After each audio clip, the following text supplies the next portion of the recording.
Kakabalik lang niya mula sa Gasherbrum matapos mag-summit ng 1 at 2 sa loob ng 6 na araw.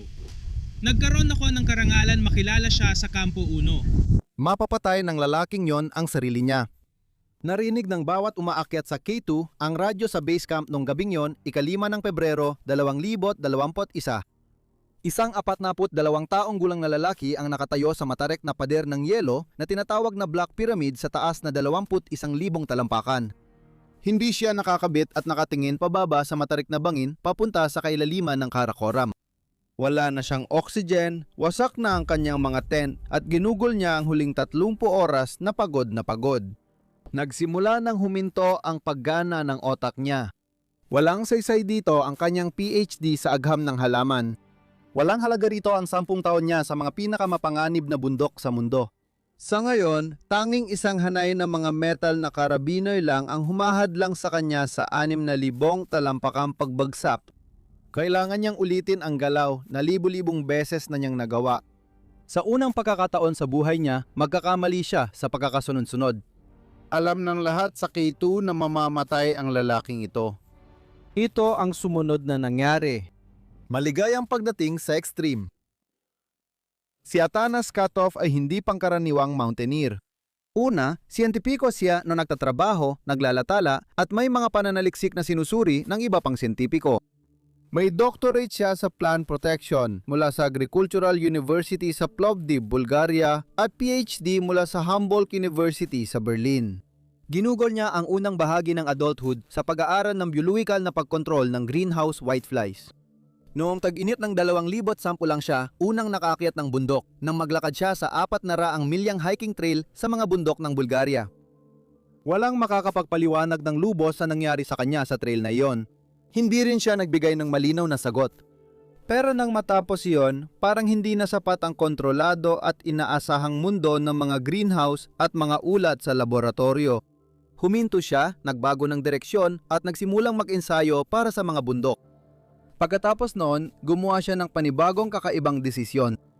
Bilang habambuhay na vegan, nagpasya siyang anumang taas ang mararating niya yon nang hindi kumukonsumo ng anumang produktong mula sa hayop. Tinawag niya itong eksperimento niya. Patutunayan niya sa siyentipikong paraan gamit ang sarili niyang katawan sa pinakamahihirap na bundok sa mundo na sapat ang mga halaman. Hindi mo kailangan ng kaine para mabuhay kahit sa pinakamabigat na pisikal na hamon sa mundo. Kung umaakyat ka ng bundok, siguradong alam mo kung gaano ito kaabsurdo.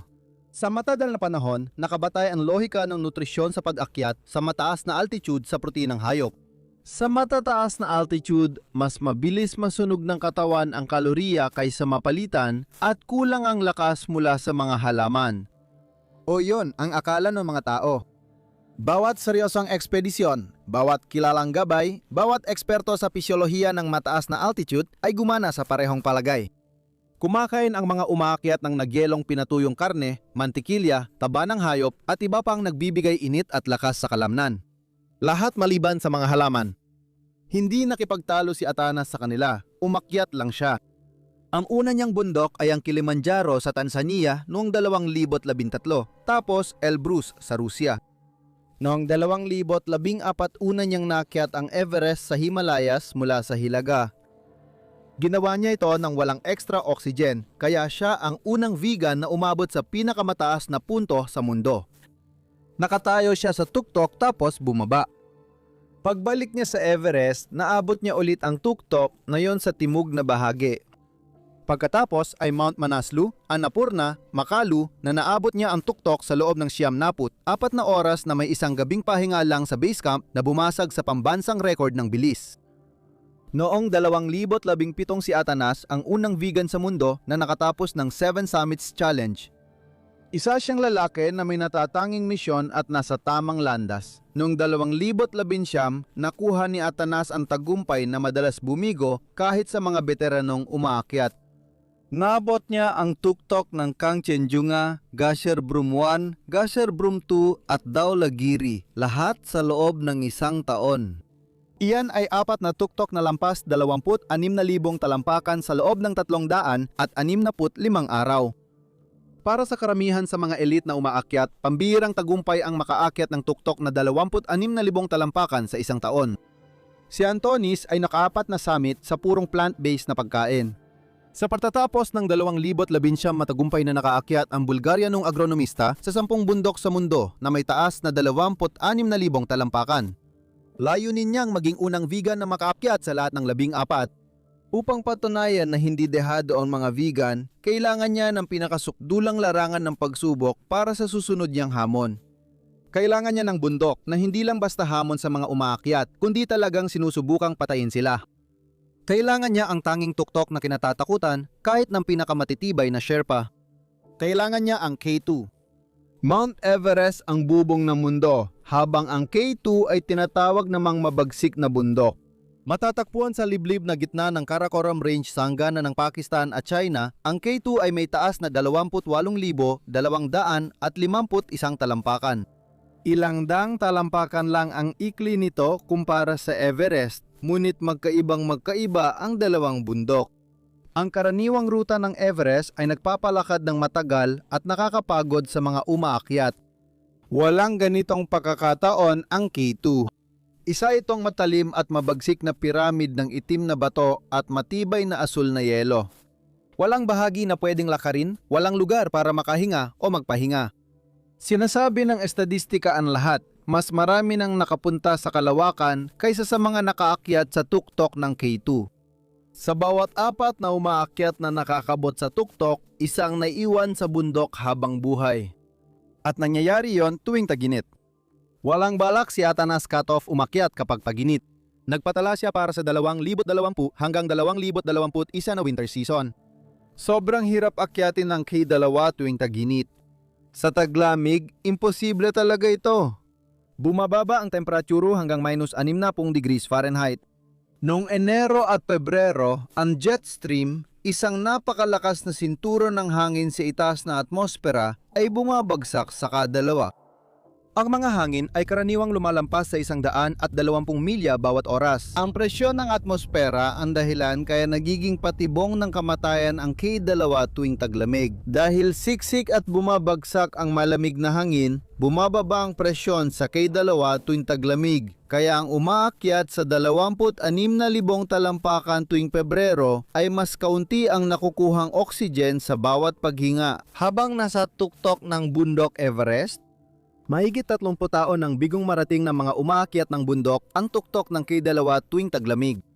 Ito na lang ang dakilang gantimpala sa mataas na pag-akyat ng bundok. Hindi kayang mag-akma ng katawan mo dito, dahan-dahan na lang itong namamatay. Namumuo ang dugo, humihinto ng tuluyan ang pagtunaw ng pagkain dahil hindi kayang maglaan ng tiyan ng sapat na oxygen para tunawin ang pagkain. Para mabuhay, kailangan ng katawan ng tao ng init na nagmumula sa pagsunog ng napakaraming masisiksik na kalorya. Para sa isang mahigpit na vegan, malaking sugal ang pumunta sa lugar na -50 degrees kung saan kailangan ng katawan ng taba ng hayop. Kung may huling pagsubok ang eksperimento ni Atanas Skatov, ito na yon. At noong Disyembre 2020, nagpasyo siyang subukan ito. Pinakete ni Antonis ang gamit niya at sinimulan ang nakakapagod na linggong paglalakad sa nagyayelong Baltoro Glacier. Pero nang sa wakas ay dumating siya sa K2 Base Camp sa taas na 17,000, talampakan ang nakita niya ay isang tagpo na hindi pa kailanman nakita ng bundok. Karaniwan, ang winter expedition sa K2 ay malungkot at desperadong gawain na kadalasang ginagawa lang ng ilang batikang umaakyat. Ngunit dahil sa pandemya ng COVID, 19 na nagsara ng mga hangganan para sa pag-akyat sa Nepal at China, nung buong 2020 ang Pakistan na lang ang natirang opsyon. Noon, lumaki ang base camp at naging malawak at nagyayilong na yon. Mahigit 60 mountaineer ang nagtipon sa glacier. May mga independenteng ekspedisyon tulad ng maalamat na Pakistani climber na si Ali Sadpara at ang Icelandic rescue worker na si John Snorri. Isang organisadong militaristikong grupo ng Nepalese climber na pinamumunuan ni Nirmal Purja. At pagkatapos, naroon ang napakalaking komersyal na ekspedisyon na inorganisa ng 7 Summit Treks na sinalihan ni Atanas. Nagdala ang operator nito ng isang hukbo ng mga Sherpa, milya-milyang fixed rope at 12-12 ng nagbabayad na kliyente, lahat umaasang maging bahagi ng kasaysayan. Si Atanas Katov ay nag-ayos sa kanyang tent, inaayos ang kanyang mga gamit at naghahanda para sa matinding mga acclimatization rotation. Taglay niya ang talino, tibay at matibay na paniniwala sa kanyang pilosopya. Ngunit nang dumating ang malalim na taglamig, ang 60 na umaakyat na nakaupo sa glacier ay malapit ng matuklasan na ang K2 ay walang pakialam sa iyong pilosopiya, sa iyong resume o sa iyong dieta. Noong Enero 16, 2021 ang panahon sa ibabaw ng K2 ay naging tahimik, isang bihirang pangyayari tuwing taglamig. Ang hangin sa tuktok ay bumaba sa ilalim ng 10 milya kada oras. Mas tahimik pa yon kaysa sa karaniwang hapon ng tag-init. Tinawag ng mga meteorologist na matagal nang sumusubaybay sa K2 itong isang bihirang pagkakataon sa isang henerasyon. May isang araw lang ang mga umaakyat, siguro 2, para marating ang tuktok bago muling bumalik ang bundok sa dati nitong anyo. Isang grupong 10 Nepales na umaakyat, pinamumunuan ng dating British Special Forces na si Nirmal Purja, ang matagal nang naghihintay dito. Kumilos sila ng mabilis. Sabay-sabay silang kumilos. At noong 443 nage noong Enero 16, 10 silang sabay-sabay na umakyat sa tuktok ng K2, umaawit ng pambansang awit ng Nepal sa taas na 28,251 talampakan na gawa nila ito. 33 taon ng kabiguan ay natapos sa isang hapon lang, sa nag-iisang araw na nakalimutan ng bundok na maging nakamamatay. Sa mundo ng pag-akyat ng bundok, ito'y parang paglapag sa buwan. Nakuha na ang huling dakilang gantimpala. Para kay Atanas Katov na nasa tent sa base camp, mas komplikado ito kaysa pagdiriwang. 4 na tuktok pa ang nasa listahan niya. Isa sa mga yon ay kakakuha lang, pero hindi yon dahilan para umuwi. Dahilan ito para magsika pa. May tali na ngayon mula ibaba hanggang tuktok ang ruta at pinakamahalaga, natanggal na ang psikolohikal na hadlang ng pagiging imposible. Kaya nanatili siya sa bundok. Pagsapit ng Pebrero 1, mukhang napakapanganib ng desisyong ito.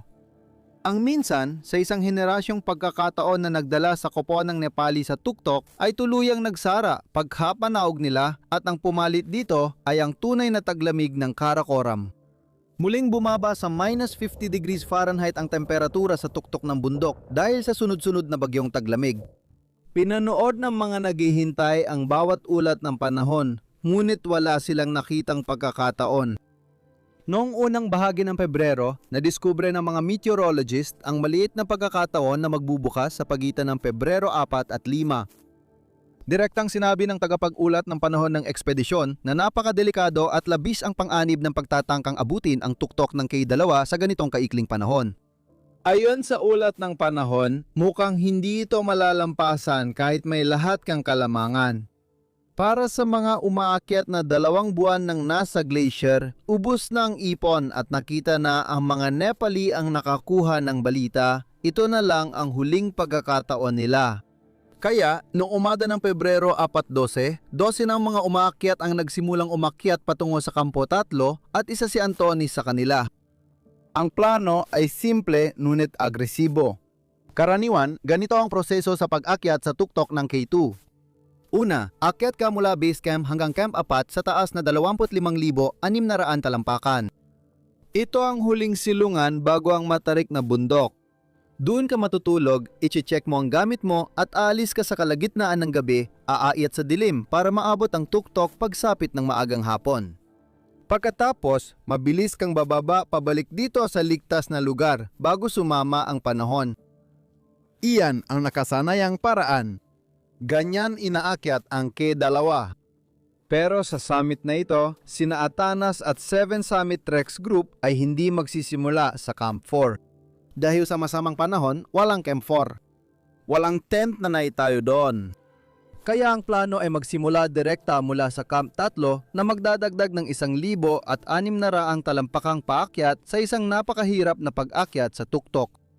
Sa taas na 24,000 talampakan, bawat 100 talampakang pag-akyat ay maaaring abutin ng 1 oras ng hirap. Voluntaryo nilang dinadagdagan ng walang katapusang oras ang pinakamahirap nilang araw. Masyadong masikip ang oras. Wala nang panahon para magtayo ng Kampo 4. Kampo 3 o wala na. Pero pagdating nila sa Kampo 3, nagmukhang pinakamaliit na problema na lang ang kawalan ng Kampo 4. Mahigit 25 umaakyat ang dumating ng halos sabay-sabay sa ilang oras. Ang mga tent na itinabi sa bundok ilang linggo bago sila dumating ay napunit at tinangay ng hangin. Sapat lang ang masisilungan para sa kalahati ng dumating. 6 na lalaki nagsiksikan sa tent na pangdalawahan. Ang iba ay sumama sa mga di nila kakilala. Walang nakaandar ng kalan para tunawin ang nyebe at gawing tubig. Walang makakain. Walang makatulog. Ang temperatura sa labas ay -40 Fahrenheit at lalo pang lumalakas ang hangin. Si Atanas mismo ay dumating sa kampo 3 ng gabi na. Pagsapit niya sa kampo, napagod ang katawan, ganap na ang kaguluhan. Walang tent ang grupo niya. Napilitan siyang magbivuk sa labas sa nakamamatay na lamig ng paligid. Pero ang oxygen ang nagtulak sa kanya palayo sa bingit. Si Atanas at ang kanyang Sherpa, si Lakpa Dendi, ay nakarating sa 24,000 talampakan na umaasa sa komersyal na supply chain para sa kanilang karagdagang oxygen para sa panghuling pagabante. Pero ang kinakailangang oxygen ay wala roon. Si Atanas ay naiwan na walang kahit anong reserba. Sa taas na 24,000 talampakan, masyadong delikado ang mawala ng oxygen. Kung wala ito, nawawala sa katawan ang kakayahang lumika ng init, kumakapal ang dugo at nagsisimulang mabulunan ng utak. Mabilis na tumatama ang frostbite. Sa nagiyilong dilim, nag-broadcast ang mga radyo ng ekspedisyon ng hilaw na takot mula sa death zone. Hindi ko na maramdaman ang mga daliri ko sa paa dito sa taas. Hindi pa ako nagpapalit ng damit at nagyayelo na ako. Isang desperadong boses ang nagpadala ng mensahe. Bakit kaunti pa lang ang tent dito sa taas? Sigaw ng isa pa. Ang infrastruktura ng napakalaking komersyal na ekspedisyon ay tuluyang naglaho. Ang dating koordinadong paghahanda ay nauwi sa desperadong laban para mabuhay magdamag. At sa gitna ng nakakatakot na tagpong ito, ang pinakanakakakilabot na obserbasyon ng buong ekspedisyon ay narinig sa radyo. Mapapatay niya ang sarili niya. Ang boses ay narinig sa bukas na radio channel na pinakikinggan ng bawat umakyat sa bundok nung gabing yon. Isang umaakyat sa Chem3 ang nakamasid sa isa pa na determinado pa ring abutin ng tuktok kahit bumabagsak na ang lahat sa paligid niya. Walang nakakaalam kung sino ang nagsalita pero malinaw ang konteksto. Ngayon, si Atanas ay isang matalinong tao. Sa isang bahagi ng gabing yon, pinag-isipan ni Atanas ang kanyang kalagayan. Ang isang pagod na umaakyat sa K2 ay isang naglalakad na panganib. Ang pagod na vegan na umaakyat ng walang oxygen ay malamang na hindi magtatagumpay. Kaya tapat niyang napagpasyahan na huwag nang ituloy ang pag-akyat sa tuktok. Bababa na lang siya kinabukasan ng umaga. Nabuhay siya sa magdamag na siksikan sa isang tent sa -40 Fahrenheit, halos hindi hydrated, halos hindi rin nakapagpahinga. Pero hindi pa tapos ang bundok sa kanya. Ang makaligtas sa magdamag sa Camp 3 ay nangangahulugan lang na kailangan niyang maligtasan ng pagbaba. Sa K2 ang pagbaba ay kung saan karaniwang kinukuha ng bundok ang kabayaran nito. Habang paakyat ka, pinapalakas ka ng adrenaline at ambisyon. Habang pababa ka, ubos ng lakas mo, wala ng glycogen. Gutom na ang mga kalamnan mo. Ang mga desisyong malinaw noong paakyat ka ay nagiging malabo na pababa at ang grabidad na nilabanan mo ng ilang araw ay nagiging walang awang kalaban. 5 ng Pebrero bandang 10:00 ng umaga. Sina Atanas Katov at Lakpa Dendi ay nagsimulang umatras mula sa death zone. Para makababa mula Kampo 3, dapat nilang lampasan ang itim na piramid. Ito ay isang kilalang matari, halos patayong bahagi ng napakatigas na yelo at bato sa taas na humigit kumulang 21,000 talampakan.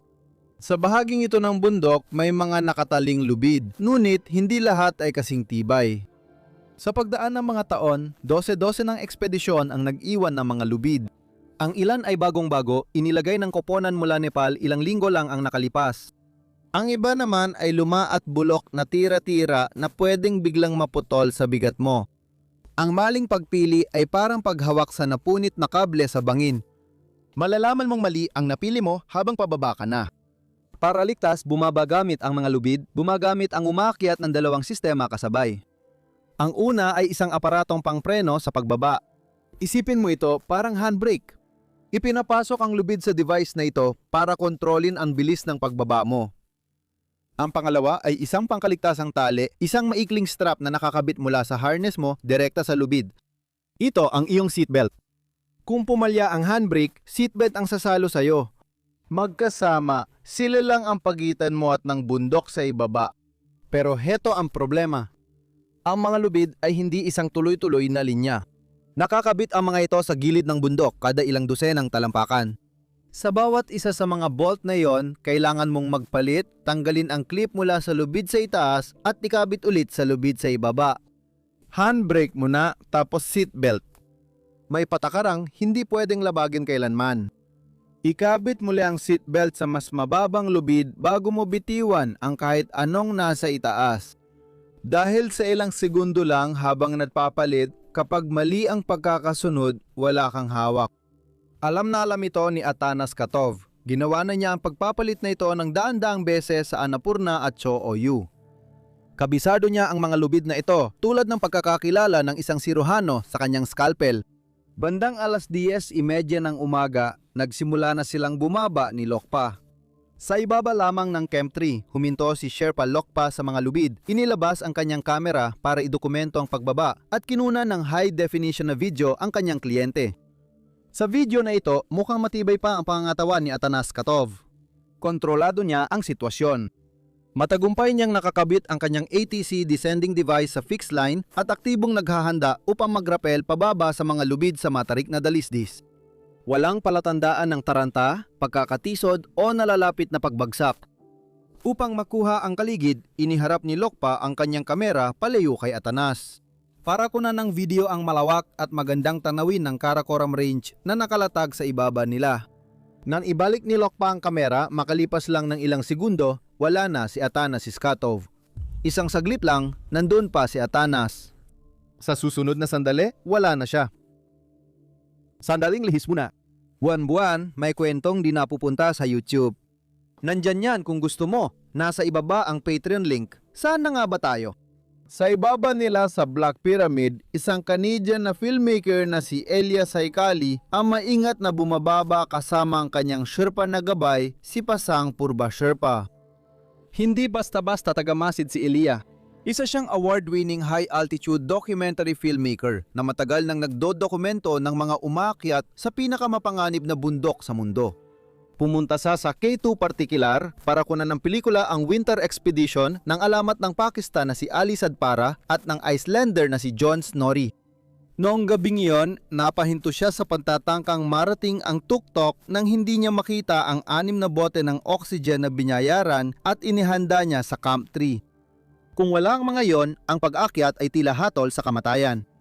Kaya sila ni Pasang ay bumaba ng bundok, nagtayo ng tent at ginugol ang gabi habang nakikinig sa radio channel sa taas nila. Nayon ay bumababa na sila, dahan-dahang kumikilos, sabay na nakakabit sa maraming lubid dahil ang gusot ng mga luma at bagong lubid sa itim na piramid ay ginagawang sugal ang pagtitiwala sa kahit isang lubid lang. Habang bumababa sila, may biglang bumasag ng katahimikan sa itaas. Walang babala, tunog o sigaw. Basta may katawan na nakamatingkad pulang downsuit na lumipad sa ibabaw ng ulo niya.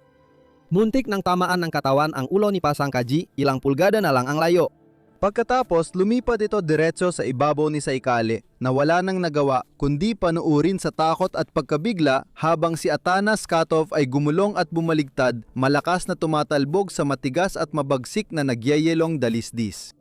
Nahulog si Atanas na malalim sa bahagi ng Black Pyramid at ang bilis ng katawan ng tao na bumabagsak sa matarik na dalisdis ng matigas na yelo ay napakasalanta.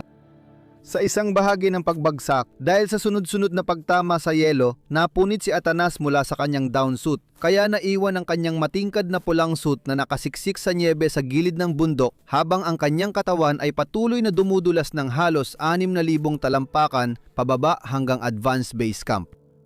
At yun na ang katapusan. Agad nagsimula ang mga pagsubok sa pagsagip. Bandang 3:00 ng hapon, isang helikopter ng militar ng Pakistan ang lumipad sa 18,000 talampakan malapit sa advanced base camp.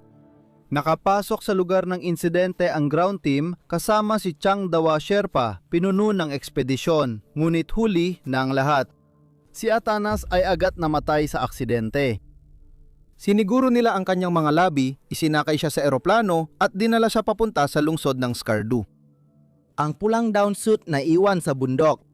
Ang unang natural na hinala kapag may umakyat na nahulog sa fixed lines ay malubang pagkasira ng kagamitan.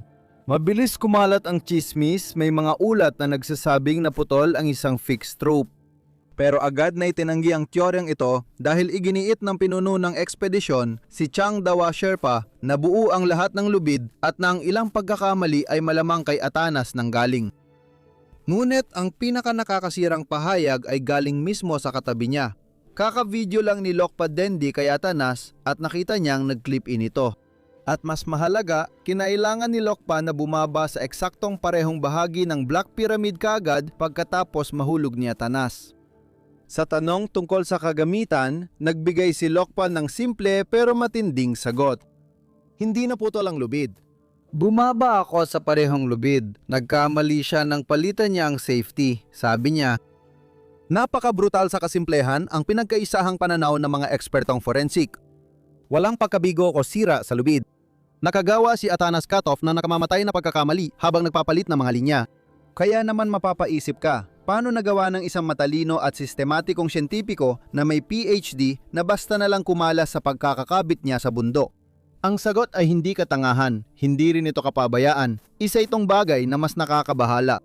Isipin mo yung huling beses na sobrang pagod ka. Yung tipong pumasok ka sa kwarto tapos nakalimutan mo bakit. O nabasa mo na ilang beses ang isang pangungusap pero di mo pa rin maintindihan. Ganun ang otak mo kapag 20% na lang ang kapasidad.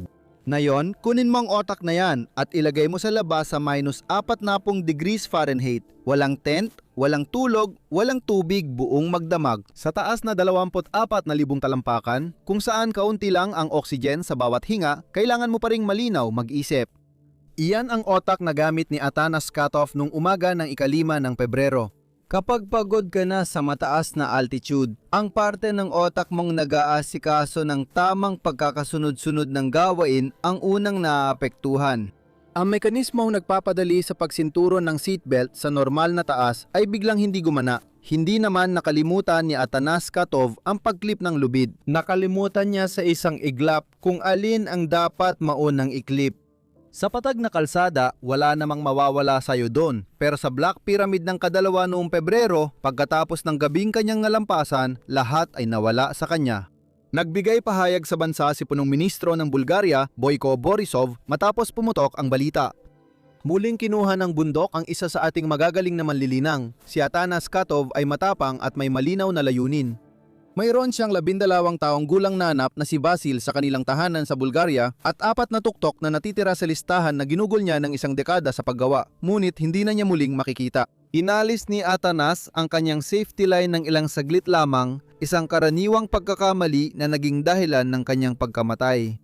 Iyon lang ang kailangan mula sa lalaking nakaayat na sa 10 sa pinakamataas na bundok sa mundo. Kung iniisip mong ang mamatay sa pagbaba matapos gawin ang tamang pasya, ang pinakamalupit na paraan kung paano kumikitil ang bundok na ito, hintayin mong makita ang ginagawa nito sa mga hindi nabigyan ng pagkakataong pumili. Magugulat ka sa susunod na video.